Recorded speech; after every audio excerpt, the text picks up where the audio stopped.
Hello दोस्तों, स्वागत है आप लोगों का मेरे चैनल पर। हमने पिछली वीडियो में जैसे कि पढ़ा था कि हमने संधि पढ़ी थी। संधि के पास हमारे पास 3 प्रकार है, स्वर, व्यंजन और विसर्ग। स्वर में भी हमारे पास 5 प्रकार के स्वर संधि होते हैं, दीर्घ, गुण, वृद्धि, यण और अयादि। ठीक है, इसमें से हमने दीर्घ, गुण और वृद्धि पढ़ ली थी। अब आज हम पढ़ेंगे यण। ठीक है, एंड अयादि इसके नेक्स्ट वीडियो में हम पढ़ेंगे। तो अभी तक आपने ये देख लिया होगा, दीर्घ में हमारे पास क्या होता है, समान स्वर के साथ मेल होता है। ठीक है, और उससे हमें दीर्घ जो स्वर होता है वो लेना होता है, या बदलाव में हमें दीर्घ स्वर चाहिए होता है। सेम गुण में हमें क्या होता है कि अगर विजातीय स्वर के साथ अगर हमारा मेल होता है या जोड़ होता है तो हमें ए और ओ मिलता है। ठीक है, और अर मिलता है। और सेम अगर हम वृद्धि देखेंगे तो हमारा अ आ के साथ अगर ए आई या ओ आओ के साथ होता है तो हमें आई और आओ मिलता है। ठीक है, अब हम पढ़ेंगे यण संधि। इसको मैं हटा रही हूँ। ठीक है, यहाँ पर पहले हमारा टॉपिक है संधि। संधि के अंदर आता है स्वर संधि। स्वर संधि का ही एक सब टॉपिक है या प्रकार है हमारे पास, यण संधि। ठीक है, सॉरी, इसके स्पेलिंग यण संधि। यण संधि। ठीक है, यण संधि के बारे में पढ़ते हैं। यण संधि क्या है? मान लो हमारे पास कोई, जैसे हमारे पास ई और दीर्घ ई है। ठीक है, लघु ई और दीर्घ ई है, प्लस कोई भी अन्य असमान स्वर होता है। असमान मीन्स ई के अलावा छोड़कर जो भी बचे हैं असमान स्वर, वो कितने हो जाएंगे? 9 हो जाएंगे। कौन कौन से हैं? अ, आ, उ, दीर्घ उ, री, ए, आई, ओ, आओ। ठीक है, तो हम देखते जब हमारा ई इनमें से कोई भी एक स्वर आए तो इसका क्या होता है? इसका बन जाता है, ई का बन जाता है य। ठीक है, जैसे ई या ई में से कोई भी अगर हमारे पास स्वर आ रहा है, ठीक है, प्रथम पद के अंतिम वर्ण में और दूसरे पद के प्रथम वर्ण में हमारे पास अन्य असमान स्वर आ रहा है, जैसे कुछ भी आ सकता है इनमें से, आ ओ कोई भी एक आ सकता है, तो यहाँ पर ई का तो य बन जाता है और ये स्वर रहित य बनता है। ठीक है, हलंत वाला य, प्लस इसकी इनमें से मतलब किसी की भी मात्रा आती है। ठीक है, मात्रा, ये मिलकर बनाता है यण संधि। एग्जाम्पल ले लेते हैं।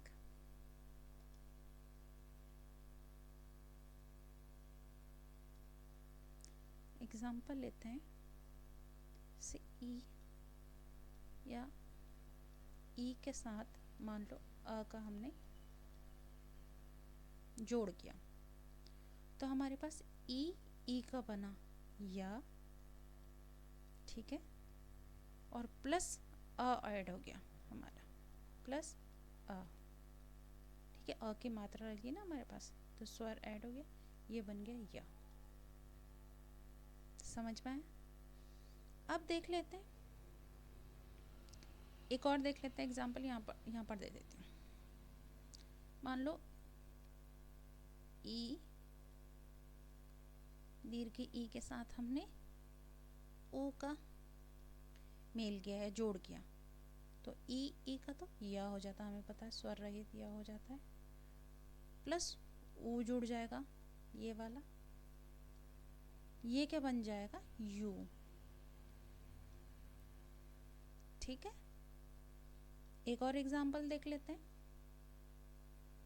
मान लो हमारे पास ई प्लस दीर्घ ई है, मतलब या कोई भी हो सकता है इसमें से, दीर्घ या ई में से, और इसमें हमने आ का जोड़ किया, तो इसका तो हमें पता है ये य बन जाता है स्वर रहित, इसके साथ आ जुड़ जाएगा, मतलब जो भी अन्य असमान स्वर है उसकी मात्रा इसके साथ जुड़ जाएगी इस य के साथ। ठीक है, तो ये हो जाएगा या, क्या हो जाएगा या। ठीक है दोस्तों, दूसरा देख लेते हैं। ये इसका एक नियम तो ये है, यण संधि का एक नियम तो ये है, जिसमें हमने ई के साथ कोई भी अगर अन्य असमान स्वर मिल जोड़ते हैं तो ई का तो य बन जाता है, स्वर रहित य बोलेंगे इसको। ठीक है, और जो अन्य असमान स्वर है, कोई भी स्वर हो सकता है, उसकी मात्रा ई के साथ जुड़ जाएगी। ठीक है, अब हम देखते हैं दोस्तों, आप इसको नोट कर लीजिएगा। ठीक है, ये इम्पॉर्टेंट है।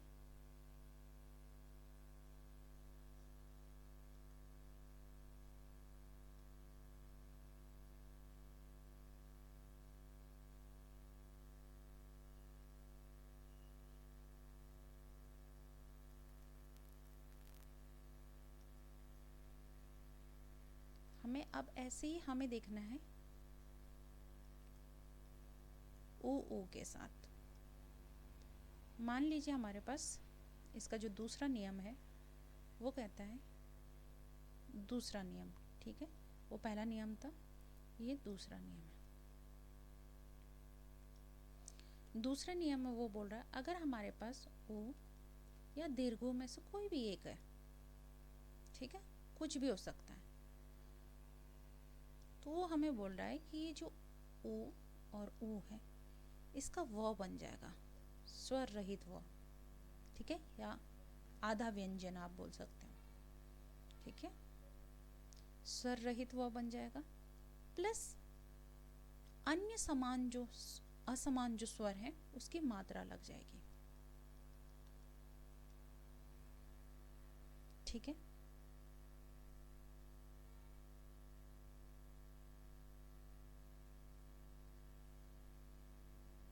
ठीक है, अ और उ के साथ अगर कोई भी अन्य असमान स्वर हम जोड़ते हैं, अन्य असमान स्वर, सॉरी दोस्तों, यहाँ पर ये अन्य असमान स्वर में ये यहाँ पर ये नहीं आएगा, अभी आप हम ओ ई लेंगे यहाँ पर। ठीक है, ई और दीर्घ ई, आप इसको नोट कर लीजिए।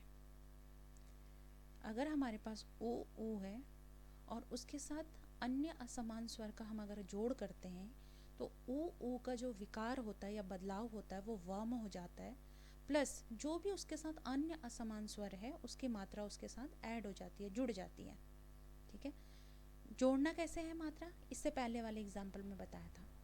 ठीक है, बिल्कुल वैसे ही जोड़ना है, जैसे ओ, ठीक है, या दीर्घ ले लो और यहाँ पर कोई भी असमान स्वर ले लो, आ ले लो, चलो। ठीक है, तो इसका तो बनेगा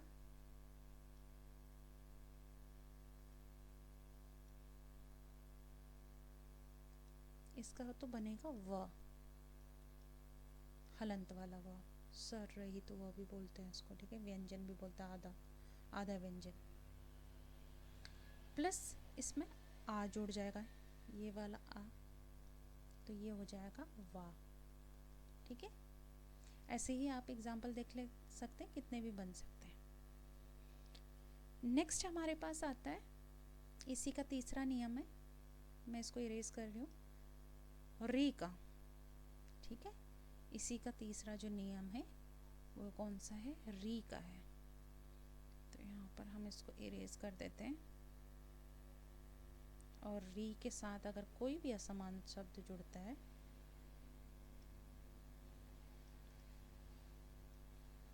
तो वो क्या बनेगा वो देखते हैं। यहाँ पर आ जाता है री, प्लस यहाँ पर आप री हट जाएगा,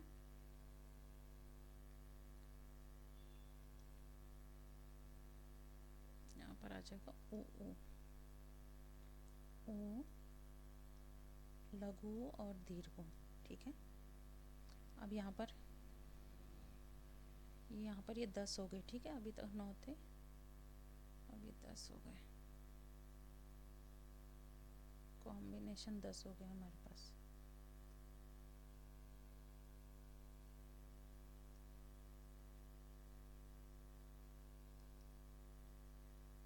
ठीक है, रे के साथ किसी भी अन्य 10 जो असमान स्वर हैं, अगर उसका जोड़ होता है तो री तो बन जाता है स्वर रहित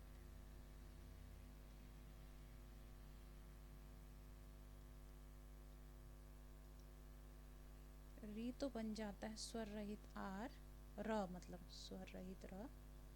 ठीक है, री बन जाता है स्वर रहित र,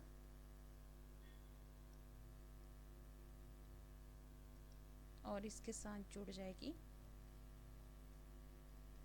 मात्रा। ठीक है, आधा र और मात्रा। तो यदि ई, हमें इस बात का ध्यान रखना है, यदि ई उ व री के बाद असमान स्वरों का योग हो, या क्रमशः मतलब ई का क्या हो जाएगा, य हो जाएगा, उ का व और री का र में बदल जाता है। ठीक है, और जो भी असमान स्वर हो उसकी मात्रा लग जाती है। ठीक है, यण संधि सबको समझ में आया? ये चौथा था हमारे पास। ठीक है, यण संधि का ये। अब हम यण संधि के एग्जाम्पल देख लेते हैं। यण संधि के हमारे पास बहुत सारे कॉम्बिनेशन बनते हैं दोस्तों, तो इसके एग्जाम्पल बहुत सारे हैं। एक बार हम इसको पीडीएफ से देख लेते हैं, एक एक कराएंगे तो काफ़ी टाइम लगेगा। ठीक है, डायरेक्ट पीडीएफ से देख लेते हैं।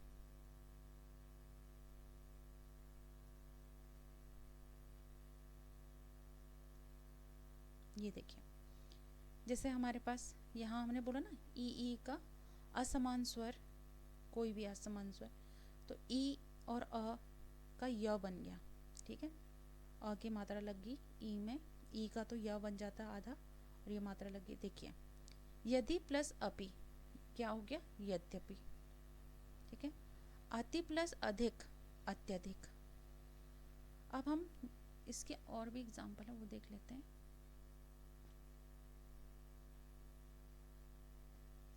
अगर हमारे पास दीर्घ ई है और हमारे पास अ है, तो हमारे पास ये भी य बनता है, नदी प्लस अम्बु, नदियम्बु।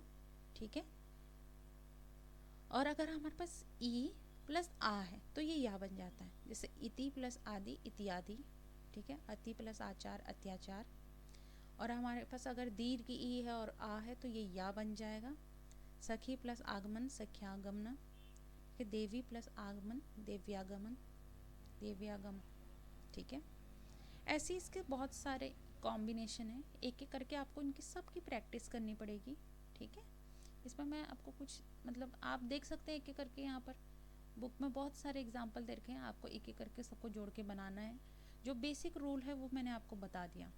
ठीक है, ठीक है दोस्तों, अब नेक्स्ट वीडियो में हम करेंगे लास्ट जो टॉपिक है हमारा स्वर संधि का, जो लास्ट प्रकार है हमारा, लास्ट टाइप है वो है अयादि संधि।